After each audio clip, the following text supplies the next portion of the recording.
এটা হচ্ছে dragon fruit গাছ, ভারতে ছিল না, কিন্তু কোথা থেকে আসলে সেটাও জানি না। একটু ক্যামেরা একটু এগিয়ে নিয়ে আসো, একটু দেখাই বন্ধুদের।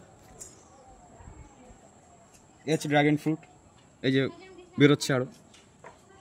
তা আমরা বাঙালি তো, সেই কারণে বাংলা ঠিক জানি না ড্রাগন ফ্রুটটা বাংলা কী হতে পারে।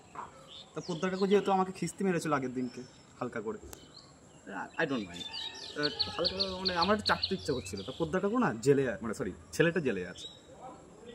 জেলে আছে কি কারণে? পোদ্দার কাকু ভালো মানে মধ্যবিত্তর মধ্যে কোটিপতি, তা ওনার ছেলেকে বিদেশে পাঠিয়েছিল ইংলিশে ভালো পড়াশোনা করতে।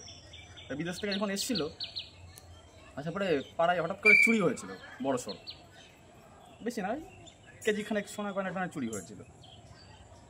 পুলিশ এসছে তদন্ত করতে, পোদ্দার কাকু একদম ছেলে, পোদ্দার ছেলে দাঁড়িয়ে রয়েছে শুট বুট পরে, আমি গরিব মানুষ পেছনে রয়েছে, পুলিশ আমার মুখটা দেখেনি মানুষ। তা পুলিশ জিজ্ঞাসা করছে চুরিটা কে করেছে, কেউ কি দেখেছো? তা পোদ্দার কাকুর ছেলে ইংলিশ ভালো, ইংলিশ বলতে পারে, সত্যি ভালো ইংলিশ বলতে পারে। তা উনি বললো ইয়েস ইয়েস ইয়েস।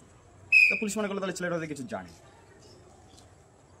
তা পুলিশ আবার জিজ্ঞাসা করলো তুমি কি চোরদের চেনো? নো নো নো, পোদ্দার কাকুর ছেলে নো। পুলিশ কি জানে কি মনে হলো, পুলিশ হয়তো ওই ছেলেটাকে সন্দেহ হয়েছে। তা কনস্টেবলকে বললো এই ছেলেটাকে তোল। তা ছেলেটা বললো ভেরি গুড ভেরি গুড। সেই থেকে ছেলেটা জেলে রয়েছে। পোদ্দার কাকু খিস্তি মানে ঠিক করেনি আমার সাথে। দেখো ড্রাগন ফ্রুটটা কেমন লাগলো বলো তুমি।